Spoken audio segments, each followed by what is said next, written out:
কেরা রে কেরা রে এবার নি রে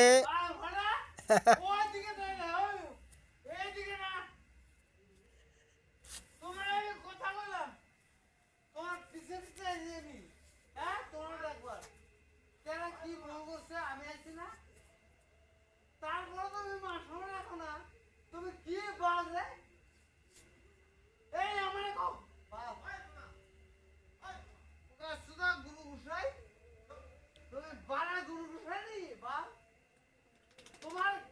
তোমার অত গোলার চেষ্টা করছি নি কেন হ্যাঁ তুমি গুরু ঘুষাই তোমার ডাকবে তুমি যাইবা কেন বলবো না করো ওটা পরে ব্যাপার তোমার তো শোনার করা নেই আর সেটা গুরু ঘুষাই সুদা